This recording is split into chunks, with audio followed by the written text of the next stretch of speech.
విశాఖలో జరుగుతున్న మహానాడు కార్యక్రమంలో ముఖ్యమంత్రి చంద్రబాబు నాయుడు మాట్లాడుతున్నారు. ప్రత్యక్ష ప్రసారం ద్వారా చూద్దాం. తెలంగాణ రాష్ట్ర తెలుగుదేశం పార్టీ అధ్యక్షులు శ్రీ రమణ గారు, ఆంధ్రప్రదేశ్ రాష్ట్ర తెలుగుదేశం పార్టీ అధ్యక్షులు గౌరవనీయులు కళా వెంకట్రావు గారు, తెలంగాణ రాష్ట్ర వర్కింగ్ ప్రెసిడెంట్ గౌరవనీయులు రేవంత్ రెడ్డి గారు,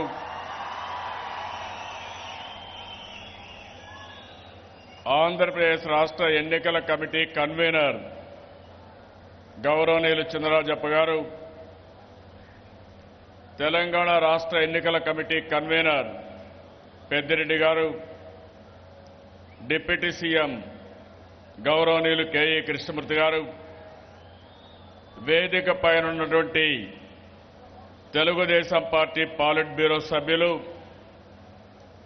నాకు ప్రాణ సమానమైన తెలుగుదేశం పార్టీ కుటుంబ సభ్యులందరికీ పేరు పేరున మనస్ఫూర్తిగా నమస్కారాలు, అభినందనలు, శుభాభినందనలు.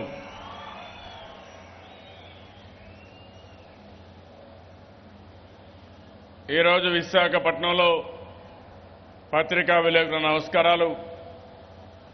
ఈ కార్యక్రమాన్ని జయప్రదం చేస్తున్న ప్రతి ఒక్కరికి మనస్ఫూర్తిగా అభినందనలు, నమస్కారాలు. ఈరోజు మనందరం మన పార్టీ 35 సంవత్సరాలు పూర్తి చేసుకుని 36వ సంవత్సరానికి అడుగుపెట్టాం.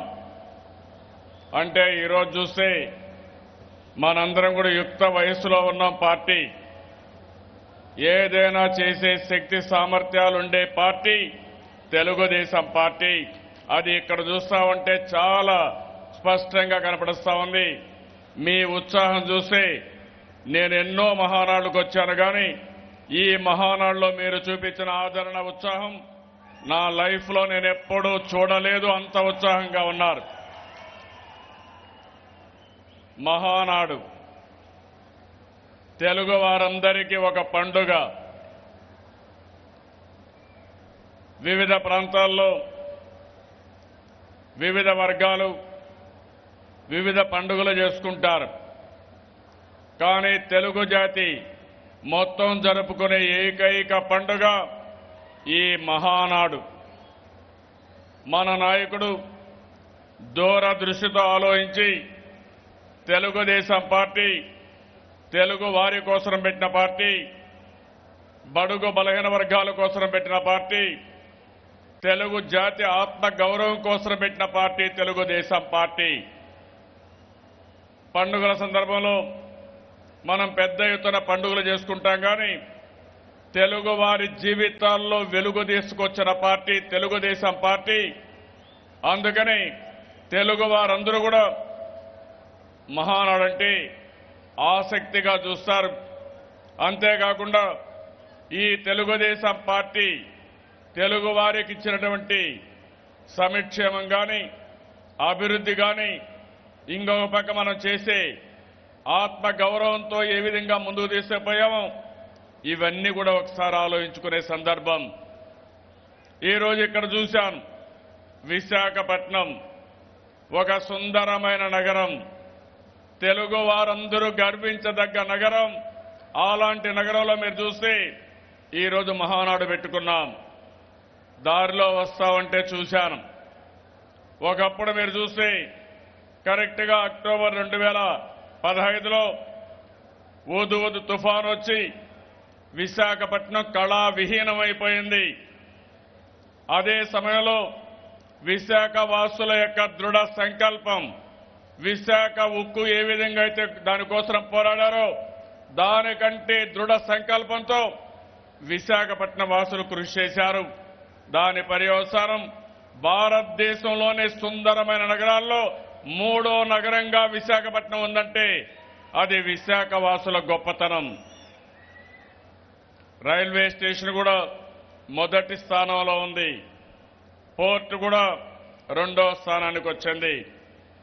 ఈరోజు చాలా మహానాడు చూశాను. ఈ మహానాడుకు ఒక ప్రత్యేకత ఉంది. ఎక్కడ చూసినా ఒక బ్రహ్మాండంగా ఉంది. ఒక పక్క మీరు చూస్తే ఎగ్జిబిషన్స్ కానీ, బ్లడ్ బ్యాంక్ కానీ, ఇంకొక పక్క ఏ డెలిగేట్ కూడా అవస్థపడకుండా అన్ని విధాల ఆతిథ్యం ఇవ్వడానికి బ్రహ్మాండమైన డైనింగ్ హాల్స్ కానీ చాలా బాగా చేశారు. వేదిక కూడా చాలా బాగుంది. ఒక పక్క హైటెక్ సిటీ, తెలుగుదేశం పార్టీ ఆ రోజు చేపట్టిన హైటెక్ సిటీ తెలుగు వారి జీవితాల్లో వెలుగిచ్చింది. అలాంటి హైటెక్ సిటీని ఒక పక్క పెట్టుకున్నాం. ఇంకో పక్క పోలవరం, ఆంధ్రప్రదేశ్ ప్రజల జీవనాడి. భవిష్యత్తులో ప్రతి ఒక్క తెలుగువాడు, ముఖ్యంగా ఆంధ్రప్రదేశ్ ప్రజలు గర్వపడే విధంగా మనం పోలవరం ప్రాజెక్టు కట్టుకుంటున్నాం. ఈ రెండు కూడా ఒక ముఖ్యమైన ఘట్టాలు. అలాంటి సమయంలో ఈ మహానాడుకు చాలా మంది కృషి చేశారు, చేస్తూనే ఉన్నారు. వారందరికీ కూడా మనస్ఫూర్తిగా నమస్కారాలు. పార్టీ విషయానికి వస్తే 35 సంవత్సరాలు పూర్తి చేసుకున్నాం. 36వ సంవత్సరానికి వచ్చాం. ఈరోజు మీ ఉత్సాహం నేను చూస్తున్నాను. తెలుగుదేశం పార్టీ ఎప్పుడు కూడా మహానాడులో ఒక ఫోకస్ పెడతాం. సంవత్సరం చేసిన కార్యక్రమాలపైన సమీక్ష చేసుకుంటాం. భవిష్యత్ కార్యక్రమాలపైన ప్రణాళికలు తయారు చేసుకుంటాం. ఒక మాటలో చెప్పాలంటే ఇంతవరకు చరిత్రలో పద్ధతి ప్రకారం ప్రతి సంవత్సరం మహానాడు జరుపుకున్న ఏకైక పార్టీ తెలుగుదేశం పార్టీ. దీనికి నేను గర్వపడుతున్నానని చెప్పి కూడా నేను మీకు తెలియజేస్తున్నా. ఎందుకంటే ఎప్పటికప్పుడు సమీక్షలు చేసుకోవాలి, సంస్థాగతంగా ఆలోచించుకోవాలి. ప్రజలకు మెరుగైన సేవలు అందించడానికి మళ్లీ మనందరం కూడా పునరంకితం కావాల్సిన అవసరం ఉంది. అంతేకాకుండా మారుతున్న పరిస్థితులకు అనుగుణంగా పార్టీ కానీ, నాయకత్వాన్ని కానీ సిద్ధాంతపరంగా మనం చేసే కార్యక్రమాల పరంగా ఎప్పటికప్పుడు మార్పులు చేర్పులు చేసుకోవాల్సిన అవసరం ఉంది. అలాంటి మార్పులు చేసుకుంటూ మనం ముందుకు పోతున్నాం. ఈ సందర్భంగా తెలుగుదేశం పార్టీకి కృషి చేసిన కార్యకర్తల్ని మనస్ఫూర్తిగా అభినందిస్తున్నా. మీ సేవలు ఎప్పుడూ మర్చిపోలేం. ఈరోజు ఎన్టీ రామారావు గారికి కానీ, నాకు కానీ ప్రపంచం మొత్తం గుర్తింపు వచ్చిందంటే అది తెలుగుదేశం పార్టీ కార్యకర్తలు చూపించిన చొరవ, మీరు చేసిన త్యాగాలు తప్ప ఇంకోటి కాదు. అందుకే ఈరోజు మళ్లీ మీకు విజ్ఞప్తి చేస్తున్నా. ఈ పార్టీ కోసం నిస్వార్థంగా ఎవరైతే పనిచేస్తున్నారో అలాంటి కార్యకర్తల్ని మనస్ఫూర్తిగా అభినందిస్తున్నా. మీరు చేసిన త్యాగాలు, మీరు చేసిన సేవకి మనస్ఫూర్తిగా ప్రతి ఒక్క కార్యకర్తకి పాదాభివందనం చేస్తున్నానని చెప్పి కూడా నేను మీకు తెలియజేస్తున్నా. అంతేకాకుండా తెలుగుదేశం పార్టీ ఒక ప్రాంతీయ పార్టీ. మన నాయకుడు పెట్టిన ముహూర్తం మీరు ఒకసారి చూస్తే ఎన్నో పార్టీలు వచ్చాయి, ఎన్నో విధాలుగా మాట్లాడారు. కానీ 36వ సంవత్సరం ఎక్కడ కూడా ఎలాంటి ఇబ్బందులు వచ్చినా అధిగమించి సమర్థవంతంగా ముందుకు పోతున్నాం. దానికి కారణం ఆ రోజు మన నాయకుడు చూపించిన చొరవ. ఆ రోజు ఏ ఆశయాల కోసమైతే మన నాయకుడు పార్టీ పెట్టారో ఆ ఆశయ సాధన కోసం నిరంతరం మనందరం కూడా పనిచేసే పరిస్థితి వచ్చింది. తెలుగుదేశం పార్టీ బలం సంస్థాగతం. కార్యకర్తలు బ్రహ్మాండంగా ఉన్నారు. కానీ అలాంటి కార్యకర్తల్ని ఏకత్రాటి పైన తీసుకొచ్చి ఒక పద్ధతి ప్రకారం ఆర్గనైజ్ చేసి గ్రామ బూత్ స్థాయి నుంచి రాష్ట్ర స్థాయి వరకు ఎప్పటికప్పుడు ఆర్గనైజేషన్ బిల్డప్ చేసుకుంటున్నాం. 2 సంవత్సరాలకు ఒకసారి మెంబర్షిప్ చేస్తున్నాం. 2 సంవత్సరాలకు ఒకసారి ఆర్గనైజేషన్ ఎన్నికలు పెట్టుకుంటున్నాం. ప్రతి సంవత్సరం మహానాడు పెట్టుకుంటున్నాం. నెలవారీగా 3 నెలలకు ఒకసారి ఎక్కడికక్కడ పార్టీ మీటింగ్లు పెట్టుకుంటున్నాం. మేము ఇక్కడ ఉన్నామంటే అది మీ అందరి చొరవ, మీరు చేసే సేవాభావం, మీ త్యాగాలు తప్ప ఇంకోటి కాదు. ఇటు పైనుండే నాయకులం, ఇక్కడుండే కార్యకర్తలం, మనందరం కూడా ఈరోజు ఇక్కడ ఉన్నామంటే ప్రజల కోసం ఉన్నాం. అందుకే నిన్న కలెక్టర్స్ కాన్ఫరెన్స్ లో ప్రజలే ముందు అనే కార్యక్రమానికి శ్రీకారం చుట్టాను. భవిష్యత్తులో ఏ నాయకుడు ప్రజలతో బాగుంటాడో, ఏ కార్యకర్త ప్రజలతో బాగుంటాడో ఆ నాయకుడికి, ఆ కార్యకర్తకి మొదటి ప్రాధాన్యత ఉంటుంది. ఎవరైనా నన్ను అభిమానించినా, పార్టీకి పనిచేసినా వాళ్ళని గౌరవిస్తాను. కానీ అదే సమయంలో ప్రజలకు దగ్గర లేకపోతే, ప్రజల ఆమోదయోగ్యం లేకపోతే మనం ఏం చేయలేని పరిస్థితి వస్తుంది. ప్రజల కోసం పెట్టిన పార్టీ. ఎన్టీ రామారావు గారు ఆ రోజు ఒక మాట చెప్పారు, సమాజమే దేవాలయం, ప్రజలే దేవుళ్ళని చెప్పి మన నాయకుడు మనకు ఒక సందేశాన్ని ఇచ్చారు. ఈరోజు నేను మిమ్మల్ని అందరినీ ఒకటే కోరుతున్నా. ఈరోజు పేదరికం లేని సమాజం, ఆర్థిక అసమానతలు తగ్గించడానికి నిరంతరం శ్రమపడడం నా విధానం. దానికి మీరందరూ సహకరిస్తారని, గట్టిగా ఆమోదిస్తారని చెప్పి మరొకసారి మిమ్మల్ని కోరుతున్నా. మొన్న తెలంగాణకి వెళ్ళాను, హైదరాబాద్కి వెళ్ళాను. ఎన్నోసార్లు హైదరాబాద్లో 2 రాష్ట్రాల మహానాడులు పెట్టాం. మొన్న మొదటిసారి హైదరాబాద్లో తెలంగాణ మహానాడు పెడితే నేను అక్కడికి వెళ్ళాను. 2 రాష్ట్రాల్లో మహానాడు పెట్టినప్పుడు ఎంత రెస్పాన్స్ ఉందో దానికంటే బ్రహ్మాండమైన స్పందన మొన్న నేను హైదరాబాద్లో చూశాను. దీనికి తెలంగాణ రాష్ట్ర కమిటీని మనస్ఫూర్తిగా అభినందిస్తున్నానని చెప్పి కూడా నేను మీకు తెలియజేస్తున్నాను. ఇలాంటివన్నీ కూడా మనం గుర్తుపెట్టుకోవాల్సిన అవసరం ఉంది. దీని మీద ప్రజలకు మంచి చేస్తే ప్రజలు మనతో ఉంటారు. ప్రజలకు సేవ చేస్తే శాశ్వతంగా ప్రజలు మనలో గుర్తుపెట్టుకుంటారు. ఈరోజు మన నాయకుడిని ఈ సమయంలో ఒక్కసారి ఆలోచించుకోవాలి. ఎన్టీ రామారావు ఒక వ్యక్తి కాదు, ఒక వ్యవస్థ. మీరు ఒకసారి చూస్తే ఎన్టీ రామారావు గారు చేసిన పనులు, మన నాయకుడు చేసిన పనులు చరిత్రలో చిరస్థాయిగా ఉంటాయి. తెలుగు వారి కోసం నిరంతరం శ్రమించిన వ్యక్తి ఎన్టీఆర్. అదే సమయంలో వినూత్నమైన కార్యక్రమాలతో ముందుకు పోయారు. ఆ రోజు మీరు చూస్తే పటేల్ పట్వారీ వ్యవస్థ రద్దు చేయడం, మాండలిక వ్యవస్థను ఏర్పాటు చేయడం, సింగిల్ విండో ఏర్పాటు చేయడం, అంతేకాకుండా బడుగు బలహీన వర్గాలకి రాజకీయ ప్రాధాన్యత ఇచ్చిన నాయకుడు ఎన్టీఆర్. పేదవాళ్ల కోసం ఇళ్లు లేకపోతే డబ్బులుండే వాళ్ళు పక్కా ఇళ్లలో ఉంటారు, కానీ పేదవాళ్ళు మాత్రం గుడిసెల్లో ఉన్నారు. ఇది మంచిది కాదు, పేదవాళ్ళకు కూడా ఇండ్లు ఇవ్వాలి అనే ఆలోచనతో భారతదేశంలో మొట్టమొదటిసారిగా పర్మనెంట్ బిల్డింగులకు శ్రీకారం చుట్టింది నందమూరి తారక రామారావు గారు. ఆ విషయం మనం గుర్తుపెట్టుకోవాల్సిన అవసరం ఉంది. పేద పిల్లలు మట్టిలో మాణిక్యాలు, వీళ్ళు చదివిస్తే వీళ్ళు బ్రహ్మాండంగా రాణిస్తారని సోషల్ వెల్ఫేర్ హాస్టల్స్ పెట్టి, అదే మరి రెసిడెన్షియల్ స్కూల్స్ పెట్టి వాళ్లకు ప్రత్యేకంగా చదివించిన వ్యక్తి నందమూరి తారక రామారావు గారు. ఇలాంటివన్నీ కూడా మనం చూసినప్పుడు చరిత్రలో ఎప్పుడూ లేని విధంగా తెలుగు వారి కోసం పనిచేశారు. ప్రతి ఒక్కరికి తిండి పెట్టాలని ఆ రోజుల్లో ₹2 కేజీ బియ్యం ఆదాయం లేకపోయినా ప్రవేశపెట్టిన మహనీయుడు ఎన్టీఆర్.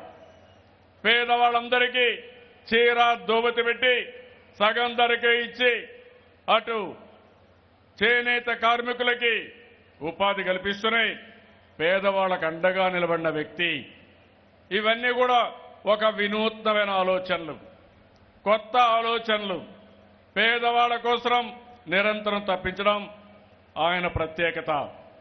అదే సమయంలో జాతీయ స్థాయిలో ఎప్పుడూ రాజీ పడలేదు. కాంగ్రెస్ వల్ల నష్టం వచ్చిందని, దేశం నష్టపోతుందని రాజీ లేని పోరాటం చేసిన వ్యక్తి ఎన్టీ రామారావు గారు. ఆయన ప్రభుత్వాన్ని బర్తరఫ్ చేసిన భయపడకుండా మళ్లీ తిరిగి 30 రోజులు పోరాడి ఇందిరాగాంధీ చరిత్రలో తిరిగి ముఖ్యమంత్రిని చేసిన ఏకైక వ్యక్తి ఎన్టీఆర్. ఏకైక పార్టీ మళ్లీ ప్రభుత్వాన్ని ఏర్పాటు చేసింది తెలుగుదేశం పార్టీ. అందుకే ఈ మహాసభ ద్వారా కేంద్ర ప్రభుత్వాన్ని ఒకటే కోరుతున్నాం. ఈరోజు ఆంధ్రప్రదేశ్లో, తెలంగాణలో, ప్రపంచంలో ఉండే తెలుగు వారందరూ గుర్తుపెట్టుకునే వ్యక్తి ఎన్టీఆర్. ఆయన మన ముందర లేడు గాని ఆయనకు సముచితమైన గౌరవం ఇవ్వాలి. అందుకే ఈరోజు భారతరత్న ఎన్టీ రామారావు గారికి ఇవ్వాల్సిందిగా ఈ మహాసభ ఏకగ్రీవంగా తీర్మానించాల్సిన అవసరం ఉంది. అదే అలాంటి మహనీయుడికి మనందరం ఇచ్చే నివాళి. ఇది సాధించడం కోసం ఈ మహాసభ ద్వారా మన పార్లమెంట్ మెంబర్స్ కానీ, ప్రభుత్వం కానీ, అటు తెలంగాణ పార్టీ కానీ అందరం కూడా ప్రయత్నం చేస్తామని చెప్పి నేను మీకు తెలియజేస్తున్నాను. అదే సమయంలో మీ అందరి సహకారంతో, మీ ఆశీస్సులతో, సమైక్య ఆంధ్రప్రదేశ్లో ప్రజానీకం యొక్క ఆశీస్సులతో 9 సంవత్సరాలు ముఖ్యమంత్రిగా ఉన్నాను. ఎవరికి దొరకని గౌరవం నాకు ఇచ్చారు. అంతేకాకుండా 9 సంవత్సరాలు నిరంతరం పనిచేశారు. తెలుగువారి అభివృద్ధి కోసం, భావితరాల భవిష్యత్తు కోసం ఆ రోజు నాలెడ్జ్ ఎకానమీకి శ్రీకారం చుట్టాను. మొట్టమొదటిసారిగా హైటెక్ సిటీ కట్టాం. అందుకే నాకు ఇప్పటికి కూడా జ్ఞాపకం. హైటెక్ సిటీ కట్టినప్పుడు చాలా మంది ఎగతాళి చేశారు, అవహేళన చేశారు. నేను ఆ రోజు ఒకే మాట చెప్పాను, భవిష్యత్తులో మీరే చూస్తారని చెప్పాను. ఇంజనీరింగ్ కాలేజీలు పెంచాం, మెడికల్ కాలేజీలు పెంచాం, విద్యకు ప్రాధాన్యత ఇచ్చాం. తెలంగాణలో ఆ రోజు మీరు చూస్తే, అదే మరి రాయలసీమలో వెనుకబడిన ప్రాంతాల్లో స్కూళ్లు లేకపోతే ఒక్కొక్క కిలోమీటర్కి ఒక ఎలిమెంటరీ స్కూల్ ఇచ్చాం. 3 కిలోమీటర్లకి ఒక అప్పర్ ప్రైమరీ స్కూల్ ఇచ్చాం. 5 కిలోమీటర్లో ఒక హై స్కూల్ పెట్టాం. మండలానికి జూనియర్ కాలేజ్, రెవెన్యూ డివిజన్లో ఇంజనీరింగ్ కాలేజ్, జిల్లాలో మెడికల్ కాలేజ్ ఏర్పాటు చేసి విద్యకు ఎనలేని ప్రాముఖ్యత ఇచ్చాం. అందువల్ల ఈరోజు చూస్తే దేశంలో విద్యలో, అందులో కూడా హైయర్ ఎడ్యుకేషన్లో ఎక్కువ ప్రాధాన్యత ఉండే రాష్ట్రాలు, బాగా అభివృద్ధి చెందిన రాష్ట్రాలు ఏవైనా ఉన్నాయంటే అది తెలంగాణ, ఆంధ్రప్రదేశ్ అనే విషయం మనం గుర్తుపెట్టుకోవాల్సిన అవసరం ఉంది. సాగునీటి కోసం ప్రాధాన్యత ఇచ్చాం. ఈరోజు తెలంగాణలో ఉండే అన్ని ప్రాజెక్టుల కోసం ఆ రోజు నేను ప్రాధాన్యత ఇచ్చి మాధవరెడ్డి లిఫ్ట్ ఇరిగేషన్ ముందుగానే సకాలంలో పూర్తి చేసి, తర్వాత దేవాదుల గారి, అదే మారిగా కల్వకుర్తి, నెట్టెంపాడు, కోయల్ సాగర్, భీమా లాంటి ప్రాజెక్టులు కూడా ప్రాధాన్యత ఇచ్చాం. రాయలసీమలో ఆ రోజే మనం ప్రాజెక్టులకు ప్రాధాన్యత ఇచ్చాం. అంతేకాకుండా ఉత్తరాంధ్రలో తోటపల్లికి ప్రాధాన్యత ఇచ్చాం. పుష్కర, తాటిపూడి లిఫ్ట్ ఇరిగేషన్లకు కూడా ప్రాధాన్యత ఇచ్చాం. దానివల్ల కొంతవరకు ఆ రోజు జరిగింది. తర్వాత వచ్చిన ప్రభుత్వాలు పూర్తిగా నిర్లక్ష్యం చేసిన దానివల్ల ఇబ్బందులు వచ్చే పరిస్థితి వచ్చింది. ఈరోజు ఒకసారి ఆనందం. ఆ రోజు మీరు ఒకసారి చూస్తే తెలుగు వారి కోసం ఐటీకి ప్రాధాన్యత ఇవ్వాలని అనేక సార్లు విదేశాలకు కూడా వెళ్ళాను. అమెరికాలో ఒకసారి 14 రోజులు తిరిగాను. కాలి నడకం తిరిగాను. ఫైల్స్ నేనే మోసుకెళ్లాను. దేనికోసం చేశానంటే పెట్టుబడులు వస్తే, ఐటీ కంపెనీలు వస్తే తెలుగు వారికి ఉద్యోగాలు వస్తాయని ఆ రోజు ప్రత్యేక శ్రద్ధ పెట్టాను. దాని పర్యవసానమే ఈరోజు హైదరాబాద్ ఒక నాలెడ్జ్ సొసైటీగా తయారైంది. ఎక్కడా లేని ఆదాయం హైదరాబాద్కు వస్తుందంటే ఆ రోజు మనం వేసిన ఫౌండేషన్ అని చెప్పిన విషయం మీరందరూ గుర్తుపెట్టుకోవాల్సిన అవసరం ఉంది. హైదరాబాద్లో ఔటర్ రింగ్ రోడ్డు కానీ, సైబరాబాద్ సిటీ కానీ, ఎయిర్పోర్ట్ కానీ, ఎడ్యుకేషన్లో వచ్చిన ఇన్స్టిట్యూషన్స్ కానీ ఇంకో పక్క అనేక కార్యక్రమాలు మనం చేసే పరిస్థితికి వచ్చాం. ఈరోజు నేను మిమ్మల్ని అందరినీ ఒకటే కోరేది, మనం మంచి పని చేస్తే ప్రజలు ఎప్పుడూ గుర్తుపెట్టుకుంటారు. మనకు ఒక తృప్తి ఉంటుంది. మన జీవితంలో మనం చేసిన పనులే శాశ్వతంగా మిగిలిపోతాయి. ఆ విషయంలో మనందరం కూడా ఒకసారి ఆలోచించుకుని మరొకసారి పునరంకితం కావాల్సిన అవసరం ఉంది. అదే సమయంలో తెలుగుదేశం పార్టీ ఒక ప్రాంతీయ పార్టీ, జాతీయ భావంతో ముందుకు పోయే పార్టీ. మన నాయకుడిని ఒక్కసారి మీరు గుర్తుపెట్టుకుంటే దేశ రాజకీయాల్లో ప్రముఖమైన పాత్ర పోషించారు. 84లో ఆ రోజు పార్లమెంట్లో ప్రధాన ప్రతిపక్షంగా తెలుగుదేశం పార్టీ పనిచేసింది. భారతదేశ చరిత్రలో ఒక ప్రాంతీయ పార్టీ ప్రధాన ప్రతిపక్ష పార్టీగా ఉందంటే ఆ ఘనత ఒక్క తెలుగుదేశం పార్టీకి తప్ప వేరే పార్టీకి ఏ పార్టీకి రాలేదు. అదే సమయంలో గతంలో మీరు ఒకసారి ఆలోచిస్తే అనేక సందర్భాల్లో మన నాయకుడు ఎన్టీ రామారావు గారు నేషనల్ ఫ్రంట్ గవర్నమెంట్ ఏర్పాటు చేశారు. నేషనల్ ఫ్రంట్ ఏర్పాటు చేశారు. మొదటిసారి విపి సింగ్ ప్రధానమంత్రి అయ్యారు. మళ్లీ యుఎఫ్ గవర్నమెంట్ కానీ అదే సమయంలో ఎన్డీఏ గవర్నమెంట్ కానీ ఇలాంటి గవర్నమెంట్లు ఏర్పాటు చేయడానికి మన పార్టీ నిరంతరం కృషి చేశాం. జాతీయ స్థాయిలో ప్రధానమైన పాత్రలు పోషించాం. అదే సమయంలో మీరు ఒకసారి ఆలోచిస్తే 10 సంవత్సరాలు నేను అపోజిషన్లో ఉన్నాను. ప్రజల కోసం పోరాడాను. ఇప్పటికి కూడా నా కాలు నొప్పి ఉంటుంది. ప్రజల కోసం పాదయాత్ర చేసినప్పుడు, మీకోసం యాత్ర చేసినప్పుడు 2808 కిలోమీటర్లు 208 రోజులు పాదయాత్ర చేసి ప్రజా సమస్యలన్నీ అర్థం చేసుకున్నాను. అంతేకాకుండా ఆ రోజు కొన్ని హామీలు ఇచ్చాం. అయితే ఆ తర్వాత మీరు ఆలోచిస్తే మారిన రాజకీయ పరిస్థితుల్లో ఆనాటి కాంగ్రెస్ పార్టీ రాష్ట్ర విభజనకు దోహదం చేశారు. నేను ఆ రోజు కానీ ఈ రోజు కానీ ఒకటే కోరాను, తెలుగుదేశం పార్టీ ఏ నిర్ణయం తీసుకున్నా పర్వాలేదు, ఎవరికీ అన్యాయం జరగకుండా 2 ప్రాంతాల ప్రజలు శాశ్వతంగా కలిసిమెలిసి ఉండాలి, దీనికి శ్రీకారం చుట్టమనే కోరాను. కానీ ఆ రోజు హేతుబద్ధత లేకుండా, పద్ధతి లేకుండా ఆ రోజు జరగడం, దానివల్ల కొన్ని ఇబ్బందులు వచ్చాయి. అదే సమయంలో నేను ఆ రోజు కూడా చెప్పాను, ఆ రోజు తెలుగు జాతి కోసం నేను పనిచేశాను, మళ్లీ ఈరోజు కష్టపడతాను, కష్టపడి మళ్లీ తెలుగు వారికి ఇబ్బందులు లేకుండా చేసే బాధ్యత తెలుగుదేశం పార్టీ తీసుకుంటామని ఆ రోజు చెప్పాను. ఈరోజు తెలంగాణలో కానీ ఇటు ఆంధ్రప్రదేశ్లో కానీ నా మీద ఇంత అభిమానం ఉందంటే నా జీవితంలో మరిచిపోలేను. నా చివరి రక్తపు బొట్టున్నంత వరకు తెలుగు జాతి కోసం నిరంతరం పోరాడతా, సాధించి తీరుతా. అదే సమయంలో విభజన సమయంలో వచ్చిన ఇబ్బందులను దృష్టిలో పెట్టుకొని మనం ఆలోచించాం. అంత మునుపు ఎన్డీఏలో ఉన్నాం.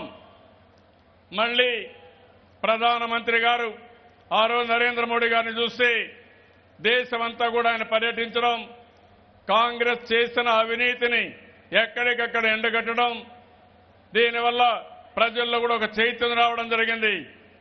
అదే సమయంలో మనం కూడా ఈ కాంగ్రెస్ పార్టీ అవినీతికి వ్యతిరేకంగా పోరాడాం. అందుకే ఎన్నికల కంటే ముందు మనము బీజేపీ కలిసి ఎన్నికల్లో పోటీ చేశాం. ఆ రోజు ఒకటే ఆలోచించాం, దేశ భవిష్యత్తు చాలా ముఖ్యం. అదే సమయంలో ఆంధ్రప్రదేశ్ రాష్ట్ర భవిష్యత్తు కూడా చాలా ముఖ్యం. అంతేకాకుండా తెలంగాణలో ఉండే తెలుగుదేశం పార్టీ కూడా అక్కడ రాజకీయాలు కానీ అక్కడ అభివృద్ధి జరగాలంటే ఒక జాతీయ పార్టీ, అధికారంలో వచ్చే పార్టీ అండగా ఉండి అందరం సమిష్టిగా ఉండాలనే ఉద్దేశంతో మనం ముందుకు పోయాం.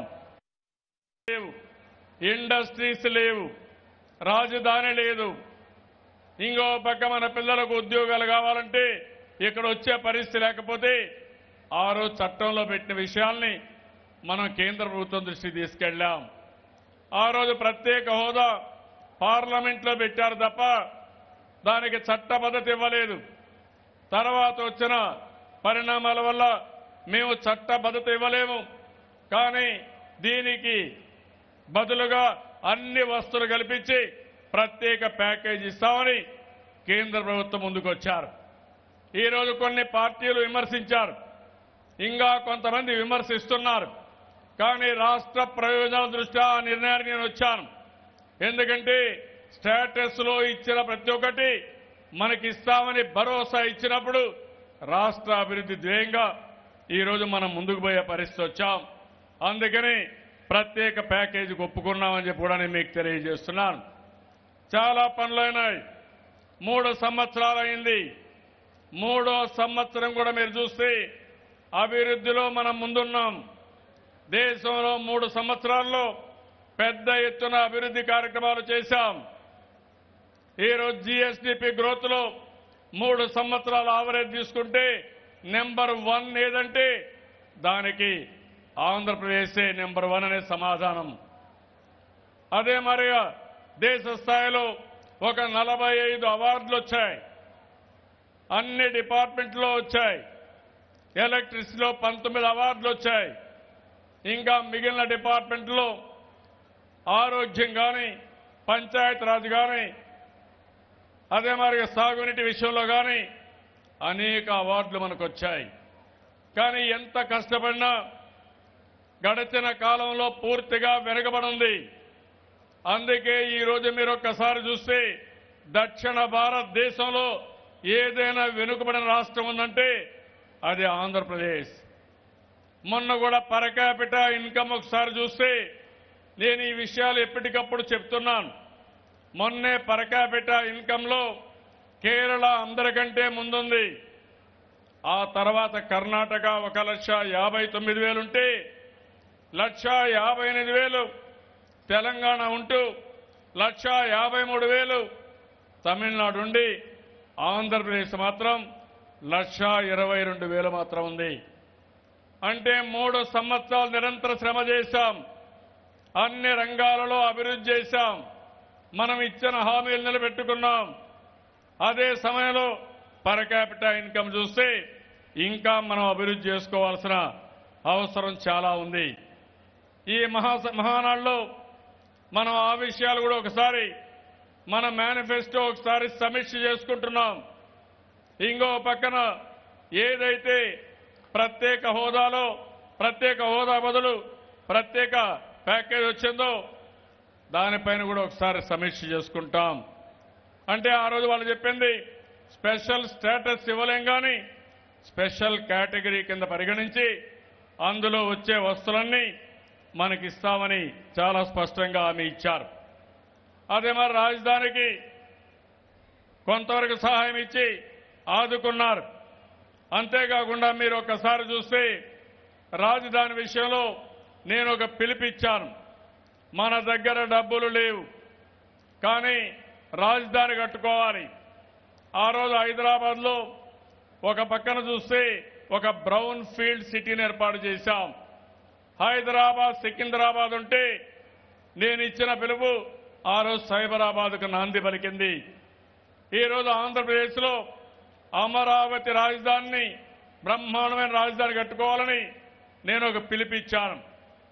నా దగ్గర డబ్బులు లేవు కాబట్టి రైతులకు ఒక పిలిపిస్తే 33,500 ఎకరాలు ల్యాండ్ పూలింగ్ కింద ఒక్క పైసా డబ్బులు ఇవ్వకుండా పూర్తిగా రైతాంగం ఇచ్చారంటే అది రైతులకు ఈ ప్రభుత్వం పైన ఉండే నమ్మకం, విశ్వాసం. నమ్మకాన్ని నిలబెట్టుకుంటున్నాం మనం. అందుకని వాళ్ళకు యాన్యుటీ ఇచ్చాం, ఇన్ఫ్రాస్ట్రక్చర్ డెవలప్ చేశాం. 40,000 కోట్ల రూపాయలు విలువ చేసే భూమిని మనకు ల్యాండ్ పూలింగ్లో ఇచ్చారు. వారిని కూడా ఆదుకోవడానికి ముందుకు పోతున్నాం. ఈ సందర్భంలో కేంద్రం కూడా 2,500 కోట్ల రూపాయలు ఇచ్చారు. అదే సమయంలో రెవెన్యూ డెఫిసిట్ కానీ పోలవరం ప్రాజెక్టు కానీ ఇలాంటివన్నీ కూడా చట్టంలో పెట్టినట్టువి కొన్ని మనం చేసుకోగలిగాం. బ్యాక్వర్డ్ ఏరియాలకి 50 కోట్ల రూపాయల చొప్పున 6 సంవత్సరాలు 7 జిల్లాలకు ఇవ్వడం. అదే తెలంగాణ జిల్లాల్లో అక్కడ బ్యాక్వర్డ్ డిస్ట్రిక్ట్స్ గా గుర్తింపు వచ్చినటువంటి 9 జిల్లాలకు 10 జిల్లాలకు అక్కడ కూడా ఇచ్చే అవకాశం వచ్చింది. ఈరోజు మనం ఇంకా కొన్ని కార్యక్రమాలు ఇన్స్టిట్యూషన్స్ కానీ ఇంకా ఇండస్ట్రీస్ కానీ ఇవన్నీ మనం చేసుకోవాల్సిన అవసరం ఉంది. ఎప్పటికప్పుడు కేంద్ర ప్రభుత్వం దృష్టి తీసుకుపోతూ మనం కూడా వీలైనంత వరకు అన్ని సమస్యల పరిష్కారం కోసం ముందుకు పోతున్నాం. ఎవరైతే ఈరోజు మనల్ని విమర్శిస్తున్నారో వాళ్ళకు ఒకటే సమాధానం చెప్తున్నాను. నేను చూపించిన చొరవ ఈ రాష్ట్ర ప్రయోజనాల కోసం ప్రత్యేక స్పెషల్ స్టేటస్ ఏదైతే ఉందో స్పెషల్ స్టేటస్ బదులు స్పెషల్ కేటగిరీ కింద మనం ఏమాత్రం నష్టం లేకుండా అన్ని విధాలా ఆదుకుంటామని అందులో వచ్చే ప్రతి ఒక్క ఇన్సెంటివ్ ఇందులో ఇస్తానన్నప్పుడు ఆ రోజు కేంద్రంలో ఉండే అరుణ్ జైట్లీ గారు చెప్పిన తర్వాత అదే మాదిరిగా ప్రధానమంత్రి కార్యాలయం హామీ ఇచ్చిన దానిపైన మనం ముందుకు పోయే పరిస్థితికి వచ్చాం. పార్టీ కూడా సహకరించి అన్ని విధాల వాళ్ళు కూడా సహకరించే పరిస్థితికి వచ్చారు. అయినప్పటికీ కూడా ఈ రోజు కూడా మీరు చూస్తే ఏదైతే మనం పర్ క్యాపిటల్ ఇన్కమ్ కానీ అభివృద్ధిలో కానీ చాలా వెనుకున్నాం. నేను అందుకనే పదే పదే కేంద్రాన్ని కోరింది ఆ రోజు కూడా మాకు చేయూతనివ్వండి. దక్షిణ భారతదేశంలో అన్ని రాష్ట్రాలతో సమానంగా పైకొచ్చే వరకు మాకు చేయూతనివ్వండి. ఈ దేశ అభివృద్ధికి మేము కూడా కృషి చేస్తామని చాలా స్పష్టంగా నేను కోరానని చెప్పి కూడా నేను మీకు తెలియజేస్తున్నాను. అదే సమయంలో ఈరోజు విభజన జరిగిన తర్వాత చాలా సమస్యలు వచ్చాయి. రైతాంగం దిక్కుదోచని పరిస్థితి, ఆత్మహత్యలు చేసుకునే పరిస్థితి, అప్పుల ఊబిలో రైతాంగం ఉండే పరిస్థితికి వచ్చారు. అందుకే నేను ఆలోచించాను, ఎన్ని కష్టాలున్నా పర్వాలేదని 24,000 కోట్ల రూపాయలు రుణ విముక్తి చేసిన ఏకైక ప్రభుత్వం ఆంధ్రప్రదేశ్ ప్రభుత్వం. ఆ విషయం మీరు గుర్తుపెట్టుకోవాలి.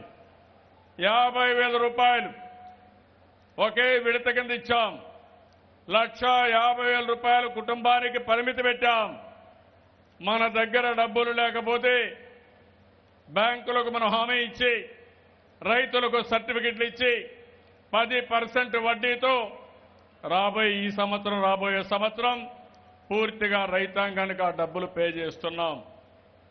అంతేకాకుండా ఎక్కడ ఇబ్బంది వచ్చినా రైతాంగం కోసం వాళ్ళు పండించిన పంటలకు గిట్టుబాటు ధర ఇచ్చి మార్కెట్ ఇంటర్వెన్షన్కి వెళ్లి మనం సహకరిస్తున్నాం. పామాయిల్లో ఇచ్చాం, శనగల్లో ఇచ్చాం, కందిపప్పుకి ఇచ్చాం. నిన్న మొన్న పొగాకు వస్తే పొగాకు కూడా ఒక్కొక్క క్వింటాలకి 1,500 రూపాయల చొప్పున 20 క్వింటాలకు ఒక్కొక్క రైతుకి ఇచ్చిన ప్రభుత్వం ఈ ప్రభుత్వం అని చెప్పి కూడా నేను మీకు తెలియజేస్తున్నా. ఇదే కాకుండా నిన్న మొన్న పసుపు వస్తే దానికి కూడా గిట్టుబాటు ధర కింద మనం కొనే పరిస్థితికి వచ్చాం. రైతుకు ఇబ్బంది లేకుండా చేయాలని కరెంటు కానీ ఈ సంవత్సరం మీరు చూస్తే కరువు వస్తే జూన్ 2వ తారీఖు నుంచి 1,750 కోట్ల రూపాయలు ఇన్పుట్ సబ్సిడీ కానీ ఇంకో పక్కన మనకొచ్చే ఇన్సూరెన్స్ కానీ రెండు కలిపి డిస్ట్రిబ్యూట్ చేస్తున్నాం. అంటే రైతుకు ఎక్కడా ఇబ్బంది లేకుండా ఉండాలని, రైతు ఆదాయం పెరగాలని, రైతు ఎక్కడా సమస్యల్లో ఉండకూడదని ఈ ప్రభుత్వం పనిచేసే పరిస్థితికి వచ్చింది. దాని ప్రకారం మనం ముందుకు పోతున్నామని చెప్పి కూడా నేను మీకు తెలియజేస్తున్నాను. అదే మాదిరిగా నా పాదయాత్రలో నేను చూశాను, మహిళలు చాలా ఇబ్బంది పడ్డారు.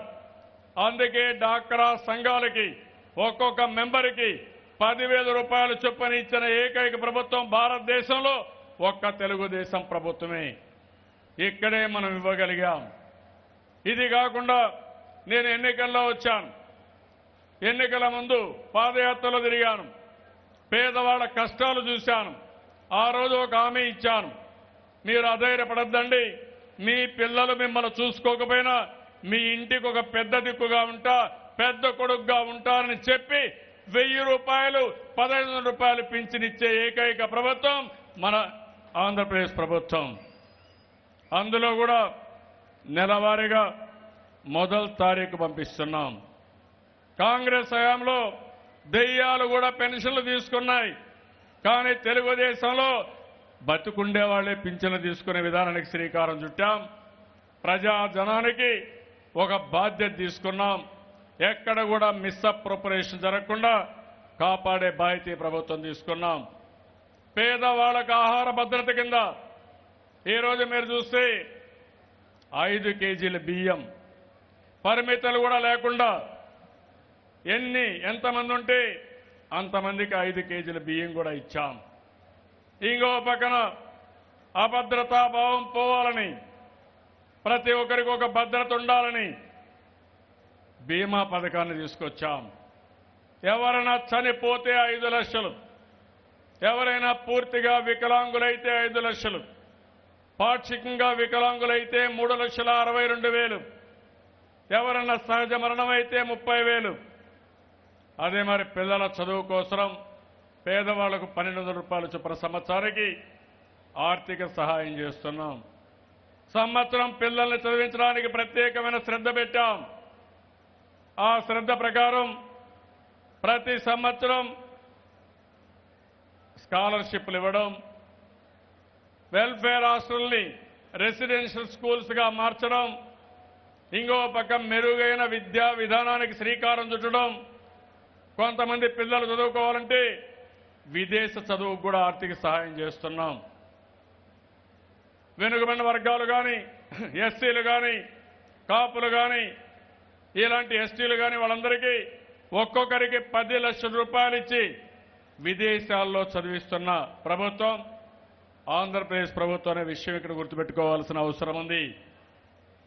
ఇదే కాకుండా ఈరోజు మీరు చూస్తే వ్యవసాయం మీద ప్రత్యేకమైన శ్రద్ధ పెట్టాం. వ్యవసాయం, దీని తర్వాత పండ్ల తోటలు, అదే మరి భూములు లేని వారికి డైరీ కానీ, పౌల్ట్రీ కానీ, గొర్రెల పెంపకానికి శ్రీకారం చుట్టాం. దీనివల్ల చాలా వరకు వెసులుబాటు వచ్చింది.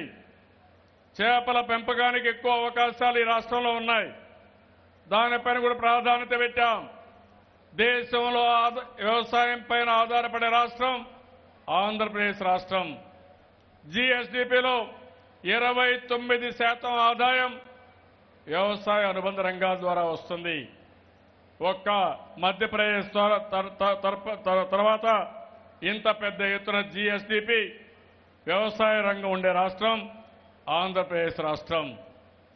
అదే మరి ఈ ప్రభుత్వం విభిన్న రీతుల్లో మనం ముందుకు పోతున్నాం. నరేగా కన్వర్జెన్స్ తీసుకొచ్చాం. మన ఫైనాన్స్ కమిషన్ డబ్బులు కానీ, బ్యాక్వర్డ్ ఏరియాలో వచ్చే డబ్బులు కానీ, నీరు చెట్టు కింద నీటి వనరుల కోసం పెట్టే డబ్బులు కానీ, ఇవన్నీ కూడా కన్వర్జెన్స్ లో తీసుకొచ్చాం. దేశంలో ఎక్కడా తవ్వని ఫామ్ పాండ్స్ మనం తవ్వాం. దేశంలో ఎక్కడా ఎన్ని సిమెంట్ రోడ్లు మనం వేశాం. గ్రామాల్లో పంచాయతీ బిల్డింగ్ కానీ, అంగన్వాడీ బిల్డింగ్ కానీ, ఇంకో పక్క స్కూల్ బిల్డింగ్ కానీ, ప్లే గ్రౌండ్, అదే మరి బరిల్ గ్రౌండ్కి శ్రీకారం చుట్టాం. గ్రామీణ ప్రాంతాల్లో పెద్ద ఎత్తున అభివృద్ధి కార్యక్రమాలకు శ్రీకారం చుట్టాం. గ్రామాల రూపురేఖలే మారుస్తున్నాం. ఈరోజు విశాఖపట్నానికి వచ్చారు, మీరందరూ చూశారు. ఒక పక్క విశాఖపట్నం సుందరంగా ఉంది, వరుణ దేవుడు కూడా కరుణించాడు, చల్లగా కూడా ఉంది. నేను చాలా మహానాడు చూశాను. 83 నుంచి కూడా అన్ని మహానాడు చూశాను. కానీ ఈ రోజు ఇంత వాతావరణం ఏ మహానాడులో కూడా నేను చూడలేదు. దానికి కారణం మనం విశాఖపట్నానికి వచ్చిన తర్వాత వరుణ దేవుడు కూడా కరుణించాడు. అంతేకాదు విశాఖపట్నం ఒక సుందరమైన నగరంగా ఉంది. ఇక్కడుండే కార్యకర్తలు ఆలోచించాలి. విశాఖపట్నం తుఫాన్లో దెబ్బతింటే 2.5 సంవత్సరాల్లో మనం చేయగలిగాం. ఇదే స్ఫూర్తితో మా గ్రామాల్ని మా నగరాల్ని సుందరమైన నగరాలుగా తీర్చిదిద్దామని సుందరమైన నగరాలుగా చేస్తామని గట్టిగా చప్పట్లు కొట్టి మీ హర్షాన్ని ఆమోదం తెలియజేయాలి. ఆ స్ఫూర్తి ఇక్కడి నుంచి రావాలి. ఇది అసాధ్యమేం కాదు, ఇది సాధ్యం. సాధ్యం కావాలంటే కొంత ఫోకస్ పెట్టాలి, కొంత శ్రద్ధ పెట్టాలి. శ్రద్ధ పెడితే ఇది ఆటోమేటిక్గా అవుతుందని చెప్పి కూడా నేను మీకు తెలియజేస్తున్నా.